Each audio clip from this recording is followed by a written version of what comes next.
بسم اللہ الرحمن الرحیم۔ السلام علیکم ناظرین، میں ہوں فراست سلیم اور آپ دیکھ رہے ہیں میرا یوٹیوب چینل۔ امید کرتا ہوں کہ آپ جہاں بھی ہوں گے خیر و عافیت سے ہوں گے۔ اللہم صلی علی سیدنا و مولانا محمد و آلہ و صحابہ و بارک وسلم۔ آج آپ سے 4 خبریں شیئر کرنی ہیں، اور ایک خبر اس میں یہ ہے کہ قاضی فائز عیسیٰ برطانیہ گئے، انہوں نے یہاں سے دڑکی لگائی۔ اب ان کے لیے ایک نئی پریشانی جو ہے برطانیہ میں بن گئی ہے، تو اس کے بارے میں بھی آپ کو بتاؤں گا۔ لیکن اس سے پہلے کل آپ کو میں نے اپنی ویڈیو میں بتایا تھا کہ رانا ثناءاللہ نے 27ویں ترمیم کی بات کی کہ ہم جلد 27ویں ترمیم لے کر آ رہے ہیں۔ اب وہ پریشان اتنے ہو گئے ہیں کہ اب انہوں نے بیانات مزید دینا شروع کر دیے ہیں۔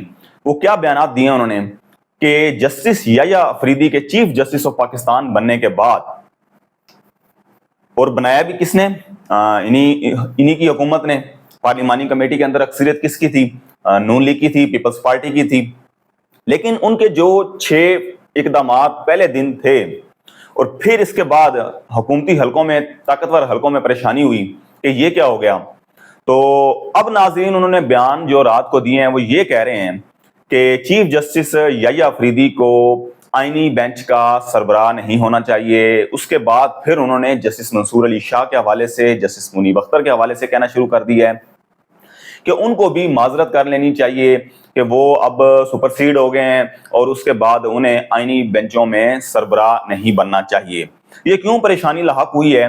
کیونکہ چیف جسٹس آف پاکستان نے جسٹس منصور علی شاہ کو اور جسٹس منیب اختر کو سینئر ترین ہونے کے ناطے ایک تو انہوں نے اپنی پریکٹس اینڈ پروسیجر کمیٹی کے اندر شامل کر لیا۔ ویب سائٹ کے اوپر سپریم کورٹ کی اپڈیٹ کر دیا گیا کہ سینئر موسٹ جو ہیں وہ جسٹس منصور علی شاہ ہیں، اور اس کے بعد جسٹس منیب اختر ہیں۔ اب حکومتی حلقوں میں یہ پریشانی ہو گئی کہ اگر یہ آئینی بینچ کے سربراہ بن گئے تو ہمارے لیے مشکلات میں اضافہ ہو سکتا ہے۔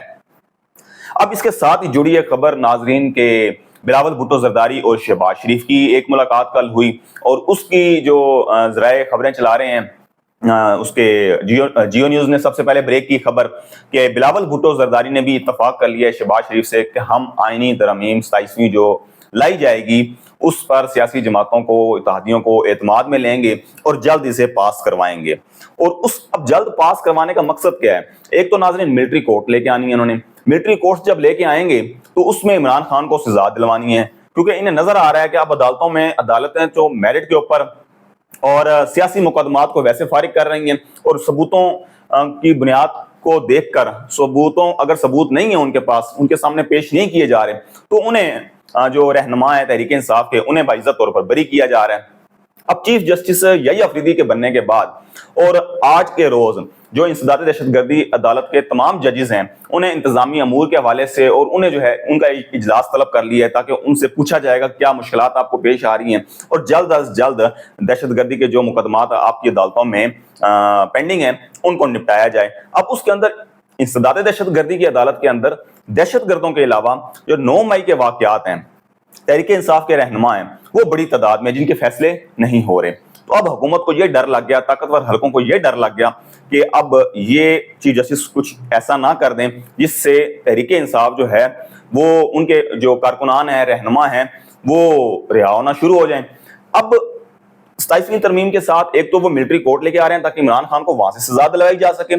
دوسرا مین اب وہ کہہ رہے ہیں کہ جوڈیشل کونسل کے اندر ہم نے پارلیمان کا اختیار بڑھانا ہے۔ آپ کو 26ویں ترمیم میں یاد نہیں تھا، آپ نے جوڈیشل کمیشن کے ارکان کی تعداد 9 سے 13 کر لی، لیکن دوسری طرف اب آپ نے جوڈیشل کونسل میں نہیں کی، اور اب کیونکہ جوڈیشل کونسل نے شکایتیں سننی ہیں الیکشن کمیشن آف پاکستان کی اور دیگر ججز ہیں، اس میں سب سے بڑی درخواست جو ہے اسلام آباد ہائی کورٹ کے چیف جسٹس کے خلاف ہے مس کنڈکٹ کے حوالے سے، اور پھر سپریم کورٹ کے 2 ججز جو حکومت کے سمجھے جاتے ہیں، جسٹس امین الدین اور جسٹس نعیم اختر افغان کے حوالے سے۔ یہ میں اس کے بارے میں آپ کو کل کی ویڈیو میں ڈیٹیل میں بتا چکا ہوں کہ کیا معاملات تھے۔ تو اب حکومت کو یہ پریشانی ہوئی ہے۔ دوسری طرف ناظرین تحریک انصاف کی سیاسی کمیٹی کا ایک اجلاس ہوا، اس کے اندر 2 بڑے فیصلے ہوئے۔ ایک فیصلہ تو یہ ہوا کہ انہوں نے کہا جی کہ ملک بھر میں جلسوں کا جو ہے نا وہ اب جلد سے کیے جائیں گے، اور بڑی اچھی بات ہے، اور 1 نومبر کو انہوں نے پشاور میں جلسے کا اعلان کر دیا، جس کو اس پہ جو مین ہوگا خطاب وہ ہوگا ظاہری بات ہے کہ وزیر اعلیٰ جو کے پی ہیں علی امین گنڈا پور۔ اور اس کے ساتھ ہی دوسرا فیصلہ جو انہوں نے کیا ہے وہ یہ کیا ہے کہ ہم جو پارلیمانی کمیٹی ہے وہ جوڈیشل کمیشن کے اندر جو ارکان جائیں گے، 2 ارکان ان کے بننے ہیں، تو وہ اس میں اب شامل ہوں گے، اور اچھی بات ہے کہ یہ انہیں ہونا چاہیے۔ اور دوسری طرف جو ہے